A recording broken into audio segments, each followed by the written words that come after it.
제가 그분 참 존경합니다. 허경영 본자라고. 이분이 참 좋은 말 많이 했는데 이분이 한 얘기 중에 나라에 돈이 없는 게 아니라 도둑놈이 너무 많은 거다. 와, 정말 공감 갈 말이었어요. 여러분도 그렇죠? 첫 TV토론 모두 까기 허경영 의문의 1승. 대장동 얘기만 나오면 동문서답의 표정이 흔들리고, 윤석열 같은 경우에 대장동만 그죠? 어떻게든 검찰 출신이다 보니까 범인 취조하듯이 이제 대장동에 관련해서 질문을 던지는데, 이재명이 거기에 대해서 확답이 아니라 약간 지금 돌리면서 좀 말을 많이 했습니다. 너나 잘하세요라고 하면서 대답을 하고 빠져나가는 듯한 모습을 보였죠. 그리고 윤석열 후보 청약 점수도 모르고, 그죠? 청약 점수를 40점 만점이라고 그랬어요. 그리고 아리백 재생에너지 캠프에 모르는 것은 고사하고, 최저임금제와 주 25시간제에 대한 지난해 자신의 발언 내용까지 부인하는 용감성을 보였다. 무식하다는 반대자의 비난을 의식한 듯 벼락치기한 듯한 지식들을 줄줄이 나열. 이게 맞죠. 정확히 봤어, 이 사람. 제가 볼 때도 상대 후보가 어떤 질문을 했을 때 거기에 대한 답변을 하는 게 아니라 그 후보가 질문한 그 단어에 대한 설명을 막 하려고 하더라고요. 그리고 아니나 다를까 항상 윤석열의 시선은 어디? 책상. 이렇게 또 대본을 읽느라고 또 바쁘더라고요. 좀 안타까웠습니다. 상대방한테 질문을 하면 그 질문에 대한 답변을 들어야 되는데 다음 질문만 막 그 대본 보면서 막 찾고 있는 모습.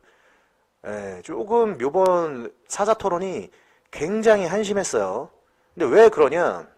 여야 후보들 모방한 거 고소고발 들어갈 것입니다. 방송을 독점해가지고 자기들 공약 마냥 여가부를 폐지한다, 모병제를 한다, 뭐 이러면서 내 지지자들이 그쪽으로 다 몰려가게 만들고, 나는 말 한마디 하면 나오지 못하게 하고, 진짜는 숨겨놓고 가짜들이 판을 치는 이런 정치 현실을 우리는 바로잡아야 됩니다. 윤석열이 쏘아올린 여가부 폐지 52%, 국민 52% 찬성이라고 나옵니다. 언제 이걸 윤석열이 쏘아올렸습니까? 허경영이 여가부가 생기자마자 여가부는 폐지돼야 된다라고 얘기했던 게 언젠데, 이재명 청년 문화예술인 연 100만원 주고요. 병사 월급 200만원. 그리고 윤석열도 병사 200만원. 아이 첫돌까지 매월 100만원 부모 급여. 여러분 잘 생각해봐요. 제가 알기로는 한 6개월 전인가요?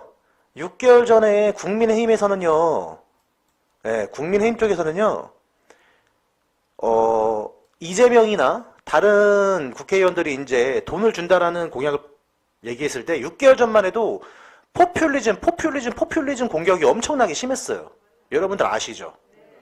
근데 요새는 이제 두 당 모두 포퓰리즘이라는 얘기가 쏙 들어가고요. 어떻게 됐습니까? 결국엔 허경영의 공약, 예전 공약 그대로 지금 다 들어가고 있죠. 근데 금액까지도 너무 똑같이 들어간다 이거예요. 200만원. 자, 국가혁명당 3.3 정책입니다. 아시겠지만 허경영 이러한 내용들 예전 30년 전부터 쭉 말해왔던 거고요. 징병제를 폐지하고 모병제로 하고 군사월급, 병사월급을 월 200만원으로 한다. 여성가족부, 여가부를 결혼부로 바꾼다. 이거 지금 두 후보가 이거를 그대로 얘기하고 있죠. 허경영을 몰랐던 사람들은 뭡니까? 계속 모르고 있고 그냥 뒤에서 비난만 하고 있는 거고, 우리 알고 있는 지지자들은 답답한 거죠, 지금. 국민들이 누구를 지지해도 상관은 없어요. 이재명을 지지해도 상관이 없고, 또 윤석열을 지지해도 상관은 없는데, 팩트는 알고 지지하라 이거예요. 팩트를 알고. 허경영의 33가지 중에서 이것들이 매년 대선 후보들이 나오면 다 허경영 공약 중에서 뭐 없나? 가져가서 지들 것 마냥. 이게 지금 문제라는 거죠. 근데 모든 공약은 허경영이 저작권 특허를 해놨습니다. 그래서 이제 앞으로 이 따라한 거 고소 고발 들어갈 거예요. 양심이 있어야지 어떻게 이 급여까지 이렇게 200만원 이걸 똑같이 맞추고, 진짜 양심 없는 놈들. 그러니 토론 수준이 그렇게밖에 안 되는 거예요. 자, 그래서 여러분들 이제 사자 토론 보신 분들 있겠지만 토론의 내용 여러 가지가 있는데 분야별로 해서 다른 사람들 제껴놓고 허경영이 실제로 같이 나왔다라고 했을 때 어떤 느낌인지 여러분이 한번 보세요. 윤석열 후보는 사드 배치하자고 하시고 또 지금 이재명 후보는 핵 추진 잠수함 추진. 두 후보는 이제 무기 증강에 대해서만 이제 열을 올리고 있다라고 보셨고요. 자, 외교 안보 분야에서 허경영은요. 우리나라가 남북이 분단되어 있는 것은 세계 유엔군들의 이목이 한반도 있을 때 평화가 유지돼요. 이 유엔 본부는 한반도와 독일 때문에 만들어졌는데 이건 일본이 점령하고 있던 한반도, 독일이 점령하고 있던 유럽, 이 두 지역에서 일본과 독일이 연합해서 세계를 침공했고, 이 아시아는 일본이 책임지고 유럽은 독일이 책임지고 세계를 공영화하려고 한 거예요. 둘 다 실패했죠. 독일이 실패하자마자 일본도 실패했어요. 네. 독일은 다행히 원자탄이 터지진 않았죠.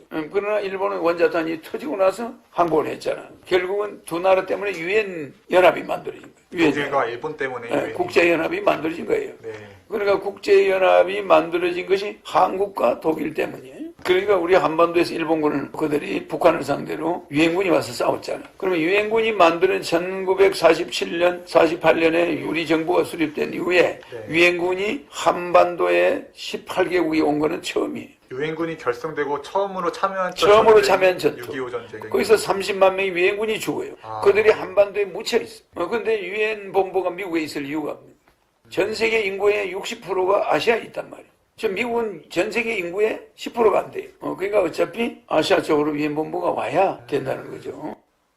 유엔 본부를 판문점으로 옮기게 되면 북한이 함부로 전쟁을 일으키거나 그럴 수가 없겠죠. 왜냐? 전 세계 유엔군들과 이제 전쟁을 해야 되기 때문에 그럴 리는 없게 되는 겁니다. 대통령이라고 하면은 저렇게 해박한 지식이 있어야 되는데 너무 이번 토론에서 보게 되면 너무 단순해요, 사람들이. 자, 이제 일자리 문제입니다. 여러분들, 이재명과 윤석열 지지자분들 수준 차이를 한번 봐보세요. 일자리 문제. 생각은 할 수 있는데 또 말을 못하죠. 내가 말하는 거는 네. 비버이 벨트. 네. 부산에서 블라디보스토크까지 네. 비버이 벨트. 그러니까 북한의 원산시를 통째로 빌려. 그래서 홍콩처럼 만들어줘. 원산을요. 네, 그럼 북한은 그 세금을 가져가. 그럼 북한은 엄청난 수입이 생기겠죠.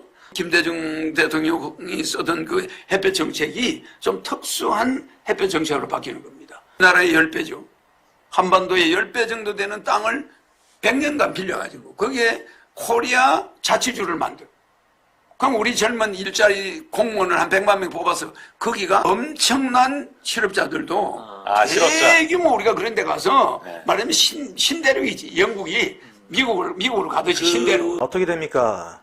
이재명, 윤석열 같은 경우에는 그냥 우리나라에서만 어떻게 해보려고 그냥 골머리를 쓰고 있는데 허경영 같은 경우는 지금 스케일이 달라요. 이재명과 윤석열 지금 거의 TV에서는 이 두 사람만 방송을 해주고 있잖아요. 그래서인지 대다수의 국민들이 너무 맹목적으로 이 두 사람만 보고 있어요. 그리고 지지자들도 서로의 잘못, 그러니까 이 사람의 잘못은 이 지지자는 또 그냥 무조건 덮으려고 하고 상대방의 잘못은 무조건 탓을 하려고 하고 윤석열도 마찬가지. 자기네 쪽 잘못은 무조건 변명하고 사과하면 그만인 것처럼 얘기하고 상대방의 잘못은 헐뜯고 그냥 무조건 어떻게든 싸우려고 합니다. 지지자들도 마찬가지예요. 무슨 드라마 보는 듯한 거 봐. 예? 무슨 드라마를 보는 거예요? 우리 편 이겨라, 니네 편 져라 막 이런 식으로 싸움만 하려고 하고 반대로 허경영을 지지하려고 하는 사람들은 되게 비웃어요. 이 멍청이들이. 예, 이 멍청이들이죠. 근데 당신들이 착각하고 있는 게 뭐냐면 이 허경영을 지지하는 사람들은 처음부터 허경영을 지지하는 사람들이 아니에요. 그동안 어떻게 했냐? 20년간 여당이 하는 짓거리도 봤고요. 야당이 하는 짓거리 다 봤어요. 한마디로 이재명이 어떤 사람인지 윤석열이 어떤 사람인지 허경영 지지자들은 다 파악을 하고 있는데 이 사람들은 허경영을 파악을 못하고 그냥 모르고선 얘기를 하고 있는 거예요. 그게 한심하다는 거예요, 우리는. 근데 당신들이 여기를 알잖아. 허경영을 알게 되면 당신은 절대 이재명과 윤석열을 지지할 수가 없다라니까. 반대로 내가 어떤 사람이 윤석열을 몰랐던 사람이 윤석열을 파고든다라고 해서 다른 사람 지지자가 윤석열 지지로 안 갑니다. 마찬가지. 윤석열 지지자가 이재명을 파고든다고 해서 이재명 지지자로 갈 수가 없어요. 근데 제가 장담하건대 이재명 지지자가 허경의 유튜브 강연을 보고 파고든다. 100% 바뀝니다. 아, 내가 생각 잘못했구나. 윤석열은 말도 할 거 없죠. 100% 바뀐다라는 거예요. 네, 원조가 있는데 여러분들은 지금 짝퉁을 보고 지금 환호하고 있는 거예요. 짝퉁을 보고. 데이터가 있잖아요. 데이터가. 근데 이재명하고 윤석열이 기존에 데이터가 뭐가 있습니까?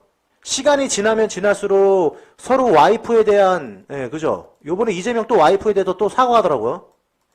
맨날 사과밖에 안 해. 두 후보는 시간이 가면 사과. 그러다가 나중에 검찰 조사받고 진실 밝혀지면 또 누군가는 또 감옥에 가겠죠. 이런 대선을 여러분들은 반복할 겁니까? 수시용 없어지고 등록금도 없어지고 사교육이 사라지니 교육환경 좋아지네. 소득세만 납부하면 모든 세금 사라지고 공공요금 지원되니 가정살림 좋아지네. 살기